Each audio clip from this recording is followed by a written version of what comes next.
Hello everyone, welcome back to another video. एक video कर चुके हैं हम सर्कल्स की। कुछ क्वेश्चंस करे थे, टॉपिक्स समझे थे, कॉन्सेप्ट समझ लिए थे। आज जो बचे हुए क्वेश्चन हैं थोड़े से हैं लेकिन इंपॉर्टेंट है, जिसमें क्वेश्चन नंबर 9 और 12 बहुत इंपॉर्टेंट है, वो करने वाले हैं। पहले तो पॉज करके सबसे पहले लाइक कर दो, शेयर कर दिया करो अपने फ्रेंड्स में और जो भी ग्रुप्स बने हों उसमें। और भाई जिसने सब्सक्राइब ना करा हो वो सब्सक्राइब कर लो और फिर स्टार्ट कर लेते हैं वीडियो। तो क्वेश्चन नंबर 10 से पहले स्टार्ट करूँगा। मैंने कौन से बताए हैं, क्वेश्चन नंबर 9 और 12 इंपॉर्टेंट है तो वो बताऊंगा लास्ट में। क्वेश्चन नंबर 10 बहुत आसान क्वेश्चन है, बहुत ही आसान क्वेश्चन है। बल्कि इस तरह के क्वेश्चन हमने स्टार्टिंग में करे भी थे। उन्होंने ये कहा है, angle between the tangents prove that. आप क्वेश्चन आ रहा होगा, आप क्वेश्चन में पढ़ लें क्या लिखा हुआ है। Prove that the angle between the tangents, angle between the tangents मतलब ये वाला एंगल। भाई आपने एक्सटर्नल पॉइंट लिया, यहाँ से आपने दो टेंजेंट बनाई, तो वो कह रहा है ये जो एंगल बन रहा है बिटवीन द टेंजेंट्स, ये मैंने यहाँ से पी पॉइंट लिया, दो टेंजेंट बना दी। Prove that angle between the tangent, यानी ये वाला इज सप्लीमेंट्री। सप्लीमेंट्री आपको पता है, जब दो एंगल सम करते हैं, अगर दो एंगल को जोड़ने पर 90 आ रहा है तो कॉम्प्लीमेंट्री, और 180 आ रहा है तो सप्लीमेंट्री। तो यहाँ इसने कहा है कि ये एंगल सप्लीमेंट्री है, मतलब इसका जोड़ीदार कोई और होगा, यानी ये प्लस एक और एंगल जिसकी बात अभी हो रही है, उन दोनों को जोड़ेंगे तो 180 आना चाहिए। ये प्रूफ करवाना चाह रहा है। तो prove that the angle between the tangent is supplementary. वो सप्लीमेंट्री है किसके साथ में?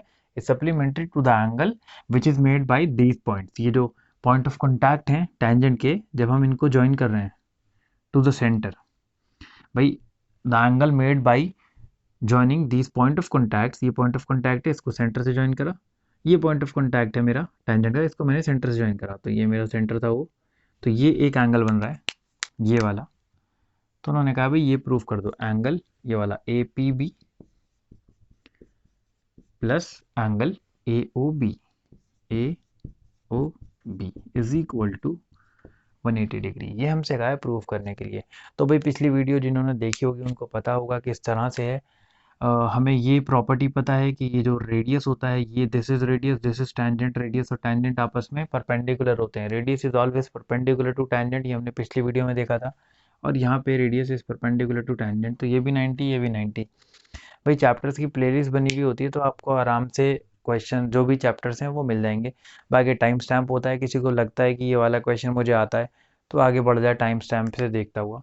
जिस क्वेश्चन की ज़रूरत है, जिस कॉन्सेप्ट की ज़रूरत है, वो काम कर सकते हैं। ये 90 हो गया, ये 90 हो गया। हम कह रहे हैं भाई ये पता है, ये पता है, ये प्लस ये प्लस ये प्लस ये, चार एंगल है, चारों एंगल को जोड़ के कितना होगा? 360। क्वाड्रिलेटरल बन रहा है ना, एक दो तीन चार, चारों को ऐड करके इज इक्वल टू 360। इस तरह का क्वेश्चन हमने कल की वीडियो में भी करा था। वहाँ पे हमसे एंगल कैलकुलेट करवा रहा था, यहाँ पे प्रूफ करवा रहा है। तो मैं एक एक करके एंगल के नाम लिख लेता हूँ। ये वाला एंगल हो जाएगा angle A P B plus ये वाला angle angle A O B plus ये वाला एंगल पी ए ओ, और ये वाला P B O. P A O plus P B O is equal to 360। चारों एंगल को जोड़ के इज इक्वल टू 360। रीजन क्या होता है? Angle sum property. ट्रायंगल के तीन एंगल का सम 180 और क्वाड्रिलेटरल के चार एंगल होते हैं, चारों का सम जब करेंगे तो 360। तो ये 360 हो गया, जिसमें से ये चीज़ पता है मुझे 90 है, ये चीज़ पता है मुझे 90 है, और angle A P B plus angle A O B 90 प्लस 90 180 होगा। 180 जब इधर जाएगा माइनस होके 360 माइनस 180, फाइनल आंसर क्या हो जाएगा? 180 degree. This is your answer, जो आपको प्रूफ करना था कि ये वाला एंगल और ये वाला angle is equal to 180 degree होने वाला है। ठीक है। इस तरह के क्वेश्चन जो हमने पिछली वीडियो में जब हमने करे थे एक्सरसाइज, पहली एक्सरसाइज के, तो हम डायरेक्टली भी कर सकते हैं। अगर एक नंबर का क्वेश्चन है या अगर टिक मार्क वाला आ रहा है तो कैसे करना है? मान लो ये दिया था एक क्वेश्चन, जैसे अगर मान लो ये 110 दिया हुआ है, तो आपको डायरेक्टली पता है कि यार मतलब फॉर एग्जांपल ये 110 दिया है, आपसे कह रहा है ये वाला एंगल बताओ।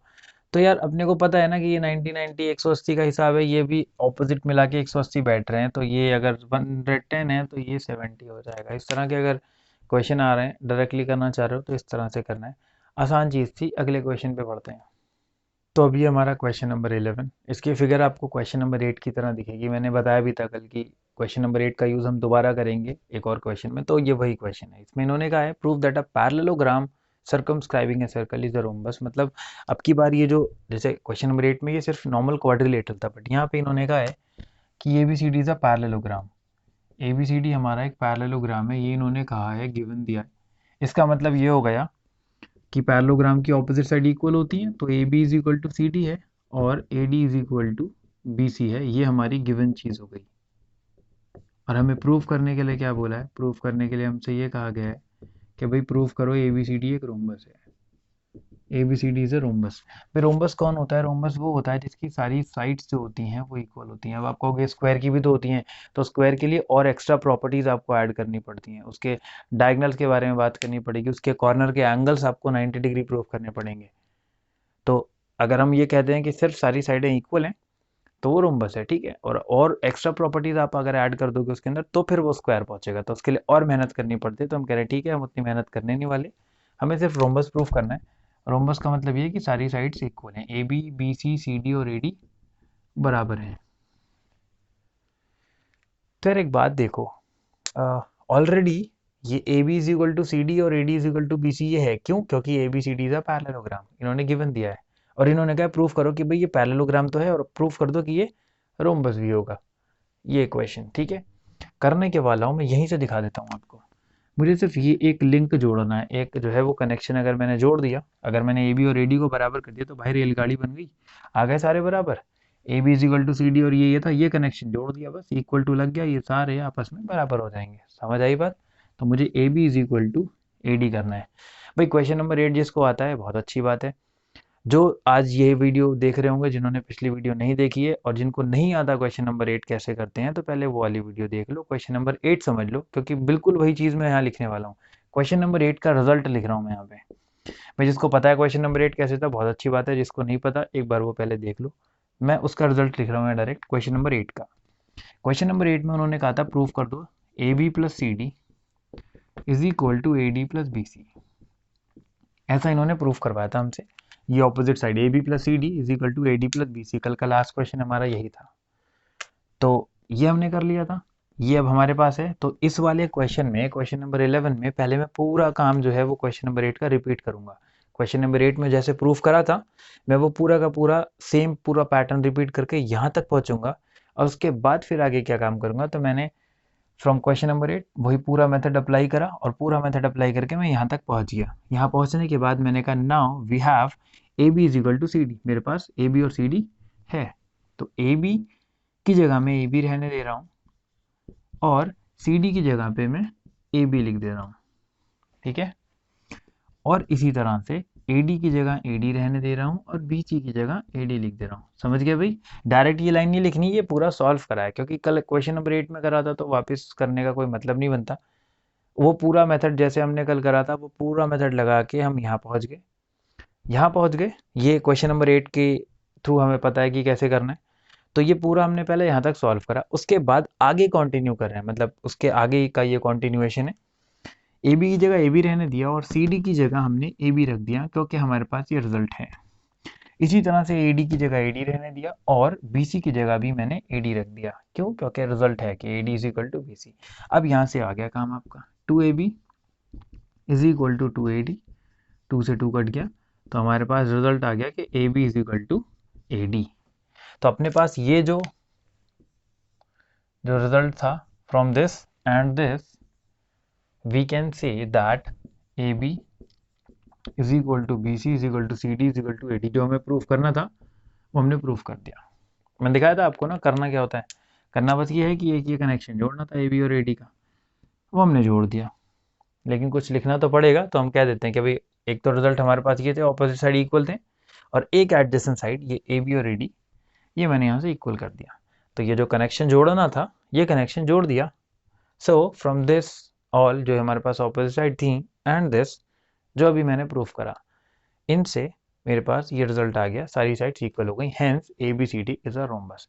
किसी को डाउट होगा, कोई प्रॉब्लम होगी तो पॉज कर दो, कमेंट में लिख दो कि ये प्रॉब्लम हो रही है, उस पर काम करा जाएगा।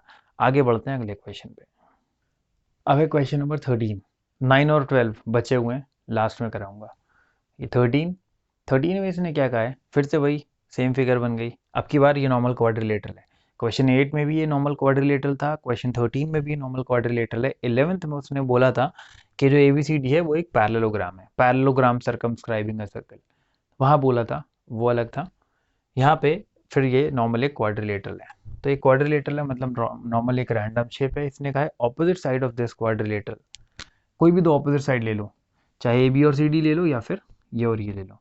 तो हमने कहा ऑपोजिट साइड है, तो वो कह रहा है कि opposite sides of this quadrilateral जब ये एंगल सबटेंड करेगा तो वो सप्लीमेंट्री होंगे।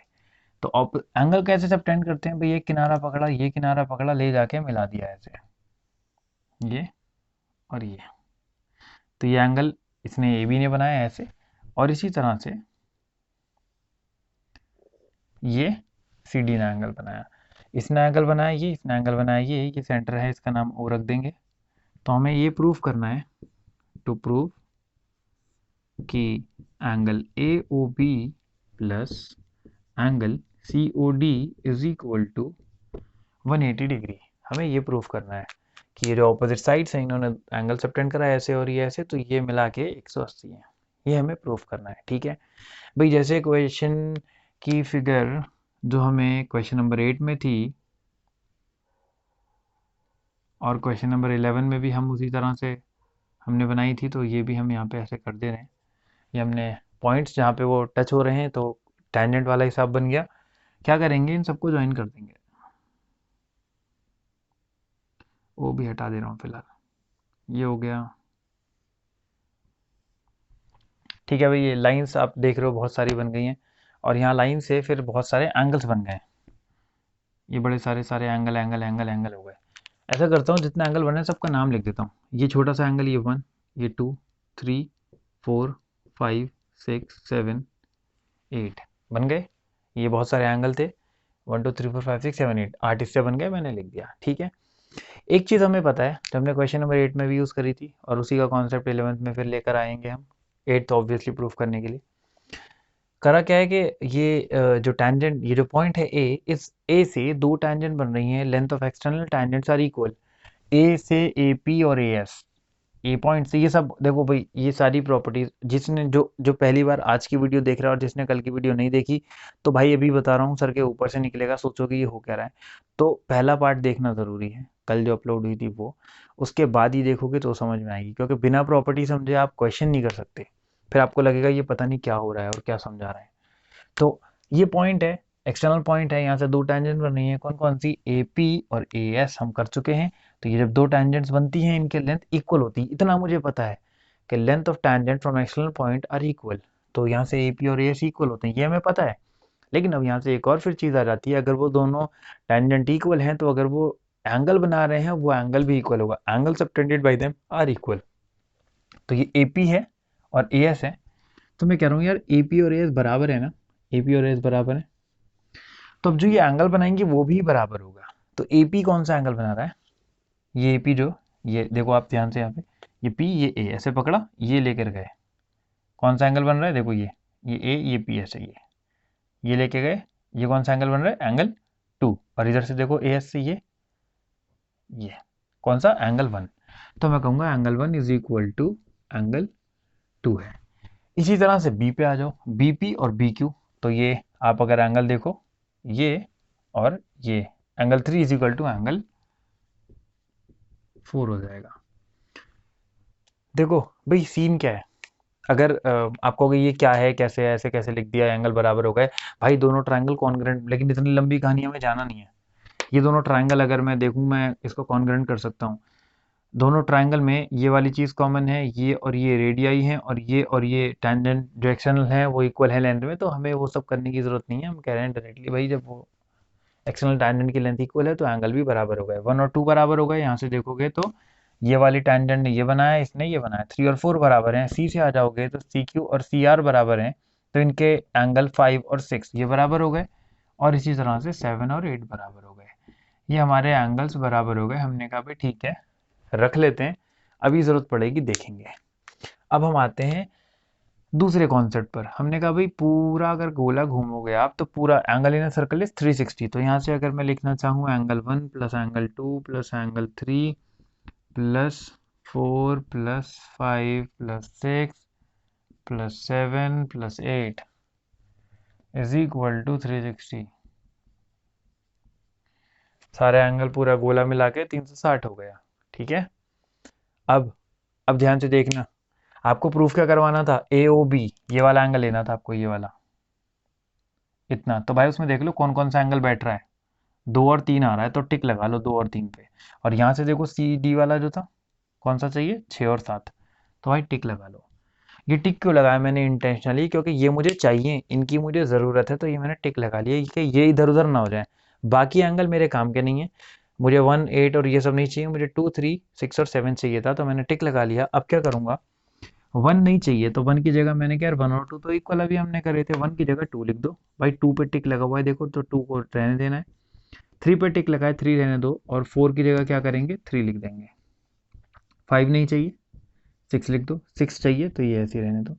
तो इसलिए टिक लगाने से क्या हो गया, आसानी हो गई। ये हो गया एंगल 7, और 8 नहीं चाहिए तो 7 लिख दो, बराबर है, इज इक्वल टू 360। यहाँ से आप देखोगे हर एक चीज़ जो है वो डबल हो गई, एंगल 2 एंगल 3 एंगल 6 एंगल 7 हर चीज़ का डबल है, तो 2 कॉमन निकाल लिया मैंने, angle 2 plus 3 plus 6 plus 7 is equal to 360। ये 2 मल्टीप्लाई में है, वहाँ जाएगा डिवाइड कर देगा, जब डिवाइड करेगा एंगल आ जाएगा 180। Angle 2 plus angle 3 plus angle 6 plus angle 7 is equal to 180 degree. और अब यहाँ से एंगल 2 प्लस एंगल 3 जो है, एंगल 2 प्लस एंगल 3 देखो, 2 और 3 मिलके क्या बना रहे हैं, ए O B, A O B. और 6 और 7 मिलके क्या बना रहे हैं, c O d, angle C O D is equal to 180 degree. ये मिला के 180 डिग्री हो गया, जो हमें प्रूफ करना था वो हमने कर दिया। अब 2 क्वेश्चन बचे हैं इंपॉर्टेंट, उन्हें देख लेते हैं। अब आ जाते हैं 2 इंपॉर्टेंट क्वेश्चंस पर। तो क्वेश्चन नंबर 9, प्रूफ क्या करना है, प्रूफ ये करना है कि एंगल ए ओ बी, ये वाला angle is equal to 90 degree है, ये वाला एंगल 90 डिग्री प्रूफ करना है। और गिवन क्या चीज़ है, गिवन सिर्फ इतना है कि ये जो टेंजेंट्स हैं, ये वाली एक्स वाई हमें दिख रहा है, ये भी एक टेंजेंट है, ये भी एक टेंजेंट है, ये भी एक टेंजेंट है ए सी, ठीक है, तीनों टेंजेंट है। तो इसमें एक्स वाई, ये वाली जो टेंजेंट है ऊपर वाली, और ये नीचे वाली टेंजेंट, ये दोनों आपस में पैरेलल है, ठीक है। और प्रूफ क्या करना है, प्रूफ ये करना है कि ये वाला एंगल प्रूफ कर दो कि ये वाला एंगल 90 डिग्री है, ठीक है। मैं अब ये एक सीधे शुरू कर दूं कि भाई ऐसे करेंगे ऐसे करेंगे ऐसे करेंगे, पर क्यों करेंगे और क्या ज़रूरत है और मेरा क्या मोटिव है, मैं आगे क्या सोच कर दिमाग में चल रहा हूँ कि भाई ऐसा इसलिए कर रहे हैं क्योंकि मैं ट्रायंगल्स कॉन्ग्रेंट प्रूफ करूँगा। आप कहोगे ये क्या बात हो गई, ट्रायंगल क्यों कॉन्ग्रेंट प्रूफ कर रहे हैं, तो मैं आगे की कहानी समझा देता हूँ, पहले अपना प्लान बता देता हूँ क्या प्लान है मेरा। तो भाई मेरा प्लान ये है कि सबसे पहले तो मैं इसको ज्वाइन कर दे रहा हूँ। मेरा प्लान ये है कि अगर, एक सेकेंड, मैं इसको ज़रा एक बार ज्वाइन करने से पहले आपको दिखाऊं। अगर मैंने ये प्लस ये 90 डिग्री का जुगाड़ लगा दिया मैंने इसमें, मतलब मैंने ये प्रूफ कर दिया कि ये प्लस ये 90 डिग्री है, अगर इतना कर दिया तो भाई ट्रायंगल के तीनों एंगल का जोड़ कितना होता है, 180। उसके आगे मैं छोड़ दूंगा, फिर नहीं करूंगा, फिर आप खुद कर लोगे, आपको पता है आगे क्या करना है। अगर ये प्लस ये मैंने जुगाड़ लगा दिया 90 डिग्री का कि ये प्लस ये 90 डिग्री हैं, तो भाई ट्रायंगल के तीनों एंगल का सम 180 डिग्री होता है। अगर ये प्लस ये 90 है तो बचा हुआ ये भी तो 90 ही होगा, क्योंकि जुगाड़ पूरा 180 का बैठेगा। तो मैं यहाँ ये करने वाला हूँ, मैं ये प्लस ये को जो है वो क्या करने वाला हूँ, 90 डिग्री प्रूफ। तो यहाँ पे मैंने ये एंगल्स जो हैं वो बना दिए। मैंने कहा भाई ऐसा करते हैं, सबसे पहले तो ये हो गया एंगल 1, ये हो गया एंगल 2, ये हो गया एंगल 3 और ये हो गया एंगल 4, ठीक है। अच्छा, मैं अभी ज्वाइन नहीं कर रहा हूँ, मैं पहले पूरा आपको फ्रेमवर्क समझा रहा हूँ कि हो क्या रहा है, उसके बाद आप खुद समझ जाओगे कि यहाँ खेल चल क्या रहा है। 2 पैरेलल लाइंस हैं, ये वाली और ये वाली, और ये ए बी जो है, ये दिस इज ए बी, ये एक ट्रांसवर्सल की तरह यहाँ बिहेव कर रही है। These two are parallel line, this is a transversal, angles on the same side of transversal are supplementary. ये दोनों पैरेलल लाइंस हैं, ये ट्रांसवर्सल है, नाइन्थ की प्रॉपर्टी याद करोगे, angles on the same side of transversal, ये पूरा ये दिस होल एंड ये पूरा, this plus this is equal to 180 degree होता है। ये है अभी बिना कुछ प्रूफ करे, मैंने कोई कॉन्ग्रुएंसी नहीं करी, मेरे पास है ये चीज़। तो यहाँ से मैं लिख सकता हूँ कि 1 + 2 + 3 + 4 is equal to, I have this thing as 180 degree, angles on the same side of transversal, जिसको हम कोइंटीरियर भी कहते थे। एक होता है क्वेश्चन रट लिया, मैंने बताया आपको समझ में आ गया, आपने कहा सही है, अब ये बता दिया, अब ये ऐसे ही करेंगे। भाई क्यों कर रहे हैं, क्या कहानी है इसके पीछे, हमें पता चल गया था देखते ही। अभी मैंने कुछ शुरू ही नहीं करा, मैंने कुछ प्रूफ नहीं करा, मैंने कहा यार ये पैरेलल लाइन है, ये है, तो 1 + 2 + 3 + 4 इज इक्वल टू 180 डिग्री। देखो इंटीरियर ये पूरा प्लस ये पूरा 180 डिग्री हो गया, सही है। अब भाई साहब अब देखो यहाँ से ध्यान से, अगर मैंने 1 और 2 को किसी तरह बराबर कर दिया, अगर मैंने 1 और 2 को किसी तरह बराबर कर दिया, तो फिर मैं कहूंगा कि 1 की जगह भी 2 लिख देता हूँ और 2 की जगह भी 2 लिख देता हूँ। इसी तरह से 3 और 4 को अगर मैंने बराबर कर दिया, तो मैं कहूंगा 3 भी 3 और 4 की जगह भी 3। और फिर यहाँ से 2 times of this angle 2 plus angle 3 is equal to 180 degree हो जाएगा, और ये मल्टीप्लाई से डिवाइड में जाएगा, angle 2 plus angle 3 is equal to 90 degree हो जाएगा, जो कि मैंने आपसे बोला था मुझे करना है। एंगल 2 प्लस एंगल 3 अगर 90 हो गया, तो मैं ये लिखूंगा यहाँ पे angle A O B plus 2 plus 3 angles of this triangle, angle sum property. A O B triangle के अंदर अगर देखोगे, इस ट्राइंगल के अंदर देखोगे, तो ये plus angle 2 plus angle 3 is equal to 180 degree. भाई ये आप जो है वो 90 का जुगाड़ लगा चुके हो, तो आपका एंगल ए ओ बी कितना आ गया, 90 डिग्री। इस क्वेश्चन में अक्सर बच्चे परेशान रहते हैं कि ये यार ये कैसे हो रहा है, क्या कहानी, तो ये कहानी है, समझ गए। मतलब ये सारी चीजें तो मुझे, मेरा मोटा मोटा काम है क्या, मेरा काम ये है कि मुझे 1 और 2 को बराबर प्रूफ करना है। 1 और 2 बराबर प्रूफ हो जाएंगे, ये वाली स्टेटमेंट, और वो पूरा काम होता जाएगा। तो मैं यहाँ क्या कर रहा हूँ, मैंने कहा भाई ऐसा है, ओसी लाइन को ज्वाइन कर दिया, लाइन को ज्वाइन करा, मैंने कहा ऐसा करो, ये और ये ट्राइंगल ले लो, इन दोनों ट्राइंगल्स को ए ओ पी और a o c, triangle a o p and triangle a o c, ठीक है। इन दोनों, जिसमें मैंने ये ऐसे निशान लगा दिए, इन दोनों ट्राइंगल्स को लेना है। ए ओ दोनों में है common, A O is equal to A O common.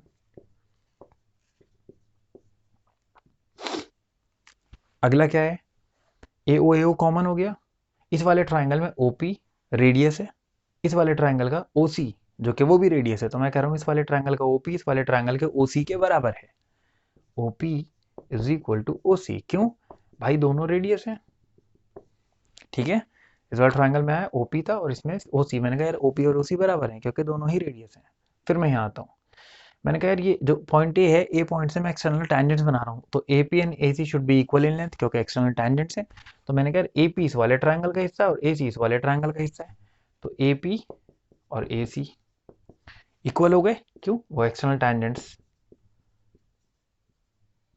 Are equal in length, ठीक है। पूरा नहीं लिख रहा हूँ, समझ गए, एक्सटर्नल टैंजेंट्स आर, अरे यार लिख ही देता हूँ, बोलता हूँ नहीं लिख रहा हूँ और फिर मैं लिख ही देता हूँ।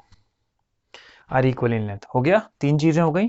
इन दोनों ट्राइंगल में ये ए ओ कॉमन दिख रहा था, इस ट्राइंगल का ओपी और इस ट्राइंगल का ओसी आपस में बराबर हो गए बिकॉज दे वर रेडियाई। और उसके बाद इस वाले ट्राइंगल का ए पी और इस वाले ट्राइंगल का ए सी बराबर है because they are external tangents, और वो बराबर होंगे। दोनों ट्राइंगल कॉन्ग्रेंट हो गए, तीन चीजें मेरे पास आ गई। मैंने कहा भाई ये वाला ट्राइंगल इस वाले ट्राइंगल के कॉन्ग्रेंट हो गया, हो गया। जब ये ट्राइंगल कॉन्ग्रेंट हो गए, अब ये नहीं लिख रहा मैं, ठीक है, ये आपको पता है कि कैसे करना है, लिख लोगे आप लोग, ट्राइंगल कॉन्ग्रेंट हो गए। ये वाला ट्राइंगल और ये वाला ट्राइंगल आपस में कॉन्ग्रेंट हो गए। जब वो कॉन्ग्रेंट हो गए तो angle 1 is equal to angle 2, कैसे, सीपीसीटी से। यार इंपॉर्टेंट क्वेश्चन है, समझ रहे हो, मैं बोल तो रहा हूँ नहीं लिख रहा पर लिख देता हूँ क्योंकि इंपॉर्टेंट क्वेश्चन है। चला गड़बड़ कर दी तो हो गया, ठीक है, ऐसे जैसे हो गया। और जब ऐसे जैसे हो गया तो angle 1 is equal to angle 2 CPCT से।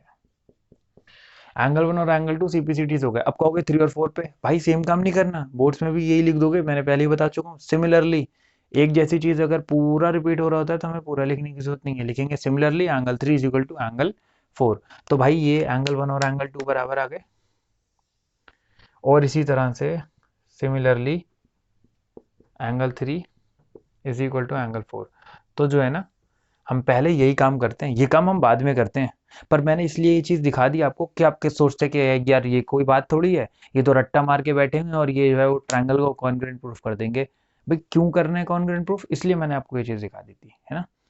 तो मैं ये चीजें लिख रहा था, बस मुझे यहाँ पे ये जरूरत पड़ रही थी, 1 और 2 अगर आप बराबर कर दो, 3 और 4 अगर बराबर कर दो, तो इसलिए हम क्वेश्चन स्टार्ट करते हैं। सबसे पहले क्या करते हैं, सबसे पहले दोनों ट्रायंगल कॉन्ग्रुएंट प्रूफ करके 1 और 2 इक्वल कर दिए, सिमिलरली 3 और 4 इक्वल कर दिए, और अब हम यहाँ पे शुरू कर देते हैं।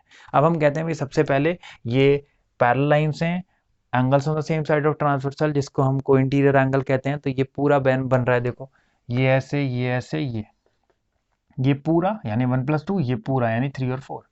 तो 1 + 2 + 3 + 4 इज इक्वल टू 180 को इंटीरियर।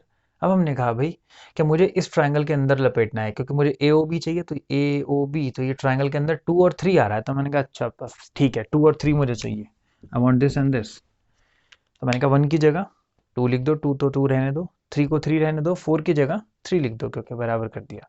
और फिर वहां से 2 + 3 90 आ गया। जब 2 + 3 90 आ गया तो आपने ये ट्रायंगल पकड़ा, और इस ट्रायंगल के अंदर जब 2 + 3 90 है तो बचा हुआ ये वाली चीज़ भी 90 आ गई।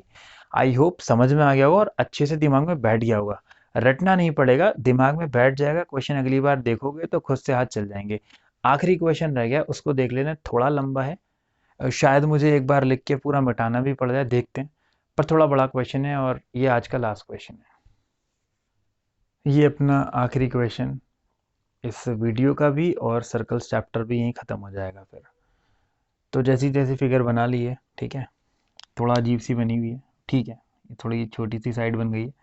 इन्होंने दिया है कि ये इतना हिस्सा 8 सेंटीमीटर है दिस बी डी, एंड इतना हिस्सा जो है वो 6 सेंटीमीटर है। ये हमने सेंटर ओ से ये एक लाइन खींची थी, ओ डी ऐसे करके खींच दी थी, ये इन्होंने दिया है। और कह रहे हैं भाई अब रेडियस गिवन है 4, बस इतना दिया है, या 8 ये 6, रेडियस 4, और कह रहे हैं कि ये जो दोनों साइड्स हैं ए बी और ए सी ये निकाल दो, ठीक है। मैंने कहा ठीक है यार, ऐसा है, पहले पॉइंट ऑफ कॉन्टैक्ट जो है ना उनको लिख लेता हूँ, ये बी ई के लिख देता हूँ और ये सी एफ हो जाएगा। तो ये मैंने जो है वो जो पॉइंट ऑफ कॉन्टैक्ट था वो लिख दिया है। तो अब मुझे ये पता है कि अगर मैं एक्सटर्नल पॉइंट से टैंजेंट बनाता हूँ इक्वल होते हैं लाइन में, पुराना काम हो चुका है हमारा। तो बी से मैं देख रहा हूँ कि बी से एक तो टैंजेंट बन रही है बी डी, और एक बन रही है बी ई, बी डी और बी ई, ठीक है। तो ये और ये बराबर होंगे आपस में, यानी अगर ये 8 है तो ये भी 8 हो जाएगा, और अगर ये 6 है तो ये बचा हुआ ये भी 6 हो जाएगा। तो ये 8, ये 8, ये 6 और ये 6। अब ये इतना हिस्से की जानकारी नहीं है, तो मैंने कहा यार इतना x मान लेते हैं, और अगर ये x है तो फिर ये भी x हो जाएगा। सही है भाई, ये से आपने दो टैंजेंट बनाई, ये भी x और ये भी x। तो अब यहाँ से अगर मैं साइड देखूं पूरी, मेरी ए बी बन कितनी रही है, ये पूरी साइड जो ए बी बन रही है इतना 8 है और ये x है, तो 8 + x हो गया। बी सी कितना बन रहा है, बी सी है 8 + 6 14, और ए सी कितना हो गया भाई, ए सी पूरी साइड है यहाँ से, तो ये x है और ये 6 है, तो 6 + x भाई जोड़ देंगे, टुकड़े जो है वो जोड़ दे रहे हैं, 8 + 6 14, ये 8 + x 6 + x, तीन साइड्स हो गई भाई। हिरॉन्स फार्मूला होता था 9th क्लास में, हिरॉन्स फार्मूला, जहाँ पे तीन साइड होती थी ट्रायंगल की और आपको एरिया निकालना होता था। तो हम एरिया ऑफ ट्रायंगल निकाल रहे हैं। तो मैं शॉर्ट में लिख भी दे रहा हूँ, ऐसे हम लोग सिंबल माना करते थे, एक साइड को ए मान लेते थे, एक साइड को बी, एक साइड को सी स्मॉल सी। तो मैं वही काम कर रहा हूँ। फिर सबसे पहले क्या करते थे, एस निकालते थे, s is equal to a plus b plus c by two, वो काम कर लेते हैं। S is equal to a plus b plus c by two, तीनों साइड को जोड़ो और डिवाइड कर दो 2 से। तो हमने कहा ठीक है भाई, 8 + x plus 14 plus 6 + x divide by 2। तो आप ऐड करो, डिवाइड कर दो, तो गिनती ऐड हो जाएंगी, 14 6 20 और 8 28, 28 plus x plus x 2x है, तो 28 प्लस 2x अपॉन 2, जोड़ दिया गिनतियां और x प्लस x 2x हो गया, डिवाइड बाई 2, ये 2 दोनों को डिवाइड करेगा, 28/2। अब नीचे लिख रहा हूँ तो सोच रहा हूँ नीचे लिखता ही चला जाऊँ, फिर ऊपर हम लोग एरिया निकाल लेंगे। तो 28/2 प्लस 2x/2, भाई ये गलतियाँ बहुत सारे बच्चे कर देते हैं, क्या करते हैं ऐसे 2 से 2 काट दिया, कह देंगे हो गया चलो 28 + x, या इससे काट देंगे ऐसे और कह देंगे कि ठीक है 14 + 2x हो गया। भाई ये 2 जो पड़ा है ना यार, अगर तुमने इस 2 से इस 2 को काट दिया तो ये नहीं कहेगा कि यार ये तो मेरे साथ तो बेईमानी है, तुमने 2 उसको दे दिया और मुझे तो मिला ही नहीं।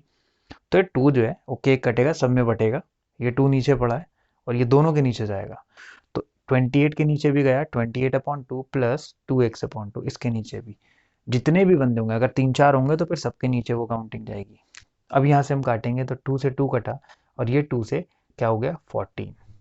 तो अपना जो फाइनली आ गया वो यहाँ से बचा 14 और ये 2 से 2 कट चुका है, बचा x, तो आंसर आ गया 14 + x।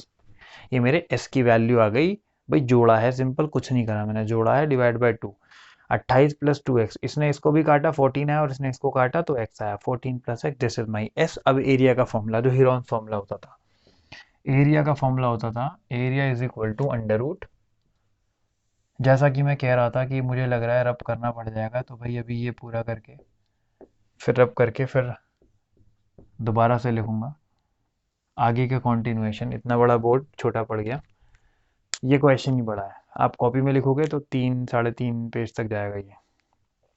एरिया निकालेंगे, s s minus s minus b s minus c, ये हमारा हीरोन्स फॉर्मूला होता था। यहाँ पे अंडर रूट एस कितना है भाई, एस अपना है 14 + x, 14 + x सही है, ये हो गया। अब एस माइनस ए, तो भाई एस तो ये है 14 + x, अब माइनस ए करना है, ए ये रहा। तो यार जब माइनस करोगे तो सबके साइन चेंज हो जाते हैं ना, आपको पता है जब सब्ट्रैक्ट करते हो तो सब चीज़ों के साइन चेंज। तो ये मेरा एस हो गया एस माइनस दिस ए, तो ये सब चेंज। ऐसा मत कर देना, ये ऐसे लिख देना, ऐसे मत करना, या तो फिर ब्रैकेट लगा लेना कि यार एस माइनस और दिस ए कर रहे हैं, जब माइनस खुलता है तो सबके साइन चेंज होते हैं। तो ये इतने बड़े हो गए यार, हम इतनी इतनी छोटी छोटी चीज़ों पर टाइम ना वेस्ट करें कि ब्रैकेट लगा रहे हैं फिर अगली स्टेप में डायरेक्ट लिखो यार, एस माइनस लगा है और माइनस ए। तो यार जब एक बंदा है तो समझ में आ रहा है, एक से ज़्यादा बंदा है सब्ट्रैक्ट करो, सबके साइन चेंज कर दो, एस माइनस ए, ब्रैकेट लगाया, एस माइनस बी वो रहा मेरा 14, और एस माइनस सी कितना है वो पड़ा 6, और एक्स तो देख रहे हो मैंने 6 भी माइनस का और एक्स भी माइनस का सब्ट्रैक्शन, मतलब जितने बंदे हैं सबके साइन चेंज होते हैं। हो गया। अब काम देख लेते हैं होने क्या वाला है। ये तो ऐसे ही पड़ा रहेगा भाई, इस वाले ब्रैकेट में आएंगे तो एक्स प्लस का एक्स माइनस का कट गया, 14 प्लस का 14 माइनस का कट गया, और इस ब्रैकेट में आया तो एक्स प्लस का एक्स माइनस का कट गया। ठीक है, तो ये क्या हो गया 14 + x, और 14 - 8 क्या बच गया 6, ये है x, और यहाँ वाले में 14 - 6 8। जो जो कैलकुलेशन हो रही थी वो मैंने कर दी। करने के बाद अब जो है 14 + x ये हो गया, और 8 × 6 = 48, 48x हो गया। ठीक, अब क्या करना है, मल्टीप्लाई करना है।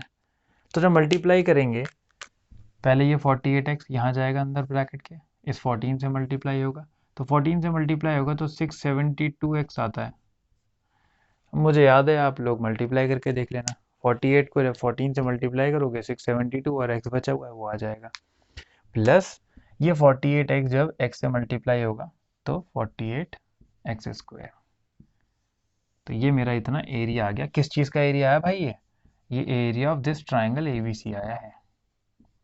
मैंने इस ABC ट्राइंगल का एरिया निकाल लिया और उसको निकाल के संभाल के रख लिया। मैं ऐसा करता हूँ क्योंकि अभी मैं मिटाने वाला हूँ, तो मैं यहाँ पे संभाल के रख लेता हूँ ताकि आपके नज़र में रहे कि हाँ भाई ये फॉर्मूला है, सॉरी ये एरिया है, ये अपने ट्राइंगल ABC का एरिया आ गया।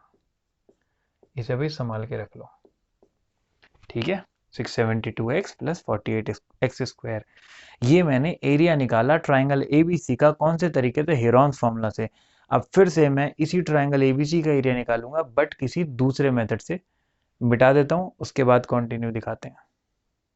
तो ये एक तरीका हमने कर लिया, एरिया निकाल लिया कहाँ से, हेरॉन्स फॉर्मूला से। अब दूसरा मेथड फिर से करते हैं। तो यार मैं ये लाइन्स वाइन्स मिटा दे रहा हूँ, बहुत ज़्यादा हो जाएंगी फिर ये लाइन्स इतनी सारी लिखी हुई।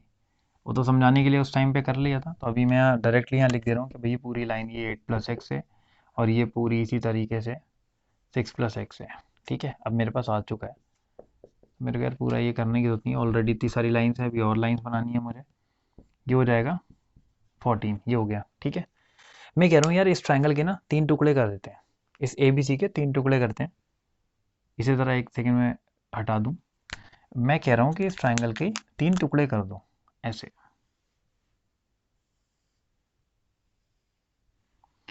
तो आपने एक बार निकाल लिया एरिया ऑफ ट्राइंगल ABC, दोबारा से हम एरिया ऑफ ट्राइंगल ABC निकालने वाले हैं। हमने कहा यार एरिया ऑफ ट्राइंगल ABC निकालना है, लेकिन अब की बार कैसे होगा, area of triangle ABC is equal to area of this AOC, ये वाला हो गया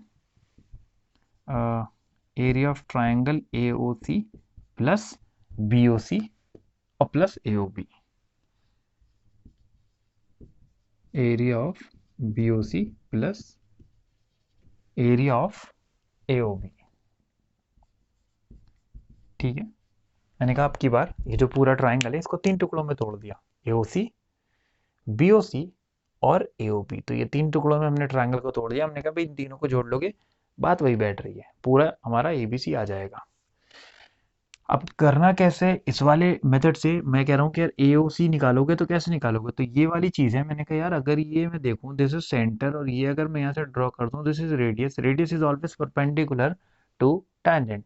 ये मेरी टैंजेंट है, ये रेडियस है, परपेंडिकुलर होगा। उस हिसाब से अगर मैं ट्राइंगल को देखूँ तो हाफ ये पूरा base and this is my height, यही तो होता है ट्राइंगल, ये बेस ये हाइट।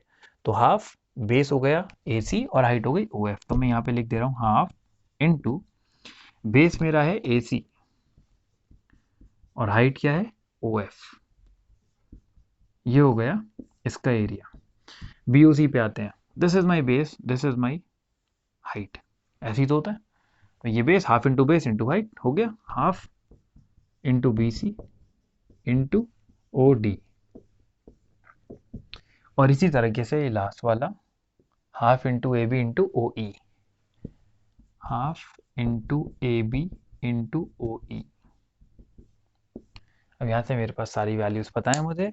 AC की वैल्यू कितनी है, हाफ इंटू AC कितना है, AC है 6+x, 6+x ब्रैकेट लगा के लिख दे रहा हूँ, इंटू OF। OF क्या है, OF रेडियस है भाई इसकी।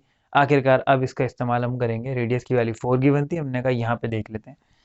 OD OE OF तीनों ही रेडियस हैं, तीनों ही 4 4 4 हो जाएंगे, तो यहाँ पे ये 4 हो गया प्लस अगला हाफ इंटू BC की वैल्यू 14 है और ये हो गया हमारा 4। और यहाँ पे तेजी में लिख लेते हैं हाफ इंटू ये हो गया 8+x और ये है 4। ठीक है, हाफ इंटू 8+x इंटू 4। तो यहाँ से 2 2 ज़ा 4, 2 2 ज़ा 4, 2 2 ज़ा 4। इसे सॉल्व करते हैं, 2 6 ज़ा 12 प्लस 2x प्लस 2 14 ज़ा 28 प्लस 2 8 ज़ा 16 प्लस 2x। इन सबको ऐड कर लेते हैं तो काउंटिंग जो है वो हमारी ये और ये है। 28 प्लस 12 हो जाएगा 40 और 16 56, 56 प्लस 4x। ठीक है, ये क्या है, ये है क्या, ये एरिया ऑफ ट्राइंगल ABC है। Area of triangle ABC already मैं निकाल चुका हूँ, कैसे, हेरॉन्स फॉर्मूला से, वो रहा। और अब एरिया ऑफ ट्राइंगल मैंने ABC दोबारा निकाला, लेकिन किस तरह से, दूसरा half into base into height वाला मेथड लगाया, 3 टुकड़े करे। This is area of triangle ABC and that is also area of triangle ABC। जब एक ही चीज का एरिया है तो ऑब्वियसली इक्वल होगा। तो वहां से मैं ये कहूंगा, मैंने इसीलिए ये ऊपर लिख दिया था क्योंकि इसकी जरूरत अभी पड़ने वाली थी। तो वहां से मैं कहूंगा कि भाई ये √672x, थोड़ा साइड हो जाता हूँ मैं, ये दिस एरिया, ये किसका एरिया है, ABC का एरिया है। और वो किसका एरिया है, 56 प्लस 4x, वो भी ABC का एरिया है। तो दोनों इक्वल होने चाहिए because both of them are area of the same triangle ABC। तो ये वाली चीज इसके इक्वल हो गई है, रख दी मैंने। उधर स्क्वायर है, सॉरी उधर स्क्वायर रूट है और इधर ऐसे ही पड़ा है, तो क्या करेंगे, स्क्वेयरिंग करेंगे ताकि ये रूट खत्म हो जाए। तो स्क्वेयरिंग, स्क्वेयरिंग करी जाएगी, रूट हट जाएगा यहाँ का, 672x प्लस 48x²। और यहाँ पे क्या होगा, स्क्वायर भाई क्या होगा यार, दोनों तरफ जब स्क्वायरिंग करेंगे यहाँ भी स्क्वायर लगेगा यहाँ भी स्क्वायर लगेगा। यहाँ के स्क्वायर ने उस रूट को हटा दिया बट यहाँ पे तो स्क्वायर लगा हुआ है। ठीक है, और यहाँ पे स्क्वायरिंग करी तो रूट हट गया, यहाँ पे स्क्वायरिंग करी तो वो पूरा लगेगा। तो वहाँ पे a प्लस बी का होल स्क्वायर, ये ऐसे ही पड़े रहने। तो 672x प्लस 48x²। और यहाँ पे इस a प्लस बी के होल स्क्वायर को खोलेंगे तो a का स्क्वायर यानी 56 का स्क्वायर, a स्क्वायर हो जाएगा 3136, 56 का स्क्वायर 3136 प्लस बी स्क्वायर। तो ये बी स्क्वायर क्या होता है, 4 4 16x²। एक दो वीडियोस शायद डली है मैंने, पुरानी डाली थी शायद मई जून में, कैलकुलेशन ट्रिक्स की, उसकी भी आपको दिख जाएगी, प्लेलिस्ट बनी हुई कैलकुलेशन ट्रिक्स की। बहुत सारी कैलकुलेशन ट्रिक्स और हैं बट ये है कि फ़िलहाल की ज़रूरत अभी ये है कि क्रैश कोर्स पे ध्यान दिया जाए। पूरा सिलेबस हमें मैथ्स का कंप्लीट करना है, उसके बाद फिर हम लोग एग्जाम्पलर के और वो सारे क्वेश्चन भी देखेंगे, अपने पे टाइम बचेगा आराम से। मिड मार्च का हमने टारगेट रखा हुआ है, कोशिश करेंगे मिड मार्च से पहले, मतलब जितना तेज़ हो सके ये पूरा NCERT कंप्लीट करें। उसके बाद फिर एक्स्ट्रा क्वेश्चन एंड ऑल वो सारी चीज़ें प्रैक्टिस होंगी, फिर लाइव क्लासेस भी देखेंगे। तो इसलिए मैं कैलकुलेशन ट्रिक्स पे अभी कोई वीडियो बना नहीं रहा हूँ, 2 वीडियोस पड़ी हुई हैं, आपको प्लेलिस्ट दिख जाएगी उसकी। और डिस्क्रिप्शन में भी उसका लिंक मिल जाएगा। आई बटन पे आप क्लिक करेंगे तो आपको वहाँ से भी उसका लिंक दिख जाएगा। कैलकुलेशन ट्रिक्स की 2 वीडियो डली थी। तो ये सब चीज़ें कुछ आसानी होती हैं, जैसे 56 का स्क्वायर डायरेक्टली 3136 लिख दिया मैंने, तो इसका स्क्वायर क्या हो गया 3136 प्लस इसका स्क्वायर 16x स्क्वायर हो गया, a square plus b square plus 2ab, तो 2 इंटू दिस, तो 2 इंटू 56 इंटू 4, तो 2ab, तो 2 4 8, 8 इंटू 56, तो कैसे 2 इंटू ए इंटू बी। तो इस तरह से कैसे करना, पहले छोटे छोटे नंबर ले लो, 2 4 8, 8 इंटू 56, 8 6 48, 4 कैरी, 8 5 40 और 4 448। ज़रूरी नहीं कि हर जगह आपकी ट्रिक भी लगे, कहीं जगह क्या होता है कि आप दिमाग लगा के देख लेते हो कि यार ये कैलकुलेशन जल्दी कैसे हो जाएगी। ए स्क्वायर बी स्क्वायर 2ab, इतना हो गया। कैलकुलेशन ट्रिक्स की वीडियो देखना एक बार, मज़ा आएगा, जिसने नहीं देखी होगी एक बार देखना, ऐसे ही है इंटरेस्टिंग मज़ेदार, ठीक है, बहुत ज़्यादा ऐसा कुछ नहीं है, बहुत सारी वीडियोज़ हैं भी, धीरे धीरे टाइम के साथ डलेंगी। इतना काम हो गया। अब क्या करना है भाई, हो गया। अब यहाँ पे बस कुछ नहीं होने वाला है, मिडिल टर्म स्प्लिट होगा एट दी एंड। सबसे पहले सबको इधर ले आते हैं, तो सबको इधर ले आएंगे, इधर की तरफ आएंगे। 672x प्लस 48x स्क्वायर, ये सारी चीज़ें इधर आएगी, 3136 minus 16x square minus 448x is equal to 0। हो गया। कहाँ गया भाई, ये मिटा देते हैं। लास्ट क्वेश्चन है, लेंदी है, टाइम टेकिंग भी है, और जगह तो इसमें इतनी कम पड़ती है। 48x स्क्वायर माइनस 16, तो 48 में 16 जाएगा, 32x स्क्वायर, और फिर इसमें से ये माइनस होगा तो क्या बचेगा, 12 माइनस 8 4, 6 माइनस 4 2, और 6 minus 4 2, 224x minus 3136 is equal to 0। This is your final quadratic equation. आपको इसको स्प्लिट करना है भाई, बहुत बड़ा है, मेरे से भी नहीं हो पाएगा ये तो कोशिश क्या करते हैं हम यहाँ पे, हम देखते हैं कि यार कहीं ये डिवाइड तो नहीं हो रहा, इसको हम थोड़ा थोड़ा तोड़ने की कोशिश करते हैं। तो डायरेक्टली आप 32 से वैसे करोगे, मतलब ये 32 से कटने वाला है, बट इतना दिमाग थोड़ी होता है किसी में 32 से डायरेक्ट सोचे कि कटेगा। छोटा छोटा स्टार्ट करें, 4 से करते हैं, 4 8 32 लिख देंगे यहाँ पे, डिवाइड बाई 4, तो 4 8 32, और ये हो जाएगा 4 5 20, 4 6 24, और फिर भाई माइनस 4 7 28, 4 8 32, और 4 4 16। ये हो गया। अब मुझे लग रहा है यार अभी और हो सकता है, मुझे दिखा ये भी 8 से जा रहा है, ये भी 8 से, तो पूरे पे ट्राई मारते हैं। 4 7 28, 3 बचा, 4 8 32, 33, और 4 4 16। ठीक है भाई, चेक कर रहा था कहीं गलत तो नहीं कर दी मैंने डिवीजन। अब 8 से करते हैं दोबारा, लिख देना यहाँ पे यार, डिवाइड बाई 8, 8 1 8, 8 7 56, और ये हो जाएगा 8 9 72, और 8 8 64। ये आपकी फाइनल मिडिल टर्म स्प्लिट के लिए तैयार क्वाड्रेटिक इक्वेशन। इसको स्प्लिट करेंगे, x की वैल्यू आएगी, मैं यहाँ लिख देता हूँ इधर, x square plus 14x minus x minus 7x minus 98 is equal to 0। ये चीज़ हो जाएगी, ये लिख देंगे बाय मिडिल टर्म स्प्लिट। ये भी एक बहुत इंपॉर्टेंट टॉपिक है, तो आपको डिस्क्रिप्शन में इसका भी लिंक मिल जाएगा। मिडिल टर्म स्प्लिट की वीडियो डली हुई है, जिसने नहीं समझा हुआ है, जिसको अभी तक नहीं आता मिडिल टर्म स्प्लिट कैसे करते हैं, अच्छे से समझना बहुत ज़रूरी है, क्योंकि क्वाड्रेटिक इक्वेशन में भी आपको ये मिडिल टर्म स्प्लिट की ज़रूरत पड़ेगी, चैप्टर नंबर 4, और चैप्टर नंबर 2 पॉलिनोमियल्स जो है वहाँ पे भी आपको इस मिडिल टर्म की ज़रूरत पड़ेगी। तो 2 चैप्टर में ज़रूरत पड़ने वाली है, और बाकी इधर उधर यहाँ वहाँ तो यहाँ तो देखो यार जैसे इसमें पड़ गई, तो बहुत इंपॉर्टेंट है। डिस्क्रिप्शन में आपको लिंक मिल जाएगा, वहाँ से देख लेना कैसे मिडिल टर्म स्प्लिट करा जाता है, प्रॉपर बेसिक से लेकर के अच्छे से समझाया मैंने, कैसे कैसे नंबर्स लेते कैसे। तो ये चीज़ लिख दी, पहले 2 को कॉमन लिया, x कॉमन लिया, बचा x प्लस 14, फिर इन दोनों में से माइनस 7 कॉमन लिया, बचा x plus 14 is equal to 0। x minus 7 और x plus 14 is equal to 0। x की 2 वैल्यूज आ जाएंगी, यहाँ से सॉल्व करेंगे, x की वैल्यू 7 आएगी, इसको सॉल्व करेंगे, x की वैल्यू माइनस 14 आएगी। We can't take negative value, क्यों, क्योंकि यार x जो है वो साइड है, तो नेगेटिव तो नहीं हो सकती, यानी x जो है वो 7 है। 7 आ गई, इन्होंने क्वेश्चन पूछा क्या था, इन्होंने कहा था दोनों साइड्स बताओ, मैंने कहा x की वैल्यू 7 आ गई, तो 6 plus 7, this side is 13 centimetre and this side is 15 centimetre. हो गया। आई होप ये क्वेश्चन समझ में आया होगा। आखिरी क्वेश्चन था, देख रहे हो कितना लेंदी है, तो लेंदी है, इम्पॉर्टेंट भी है, अच्छा खासा टाइम लेता है, अच्छा खासा स्पेस लेता है सॉल्व करने के लिए। तो 3.5 के करीब आपके कॉपी के एक एवरेज पेज में ये चला जाता है। टाइम लगता है, अगर आपको मेथड पता है कि हाँ ऐसे ऐसे करना है, बहुत बहुत तेज़ी से खींच दोगे। तो इसी के साथ हमारा ये सर्कल चैप्टर कंप्लीट हो गया। नेक्स्ट वीडियो में आएंगे नए चैप्टर के साथ। जाते जाते फिर वही बात कहूँगा, शेयर कर दिया करो, लोगों तक पहुँचे। और शर्म तो तुम लोगों को आनी रही होगी, सब्सक्राइब नहीं कर रखा है भाई, जिन्होंने सब्सक्राइब नहीं करा है सब्सक्राइब करें। मिलेंगे अगली वीडियो में, तब तक के लिए ओवर एंड आउट।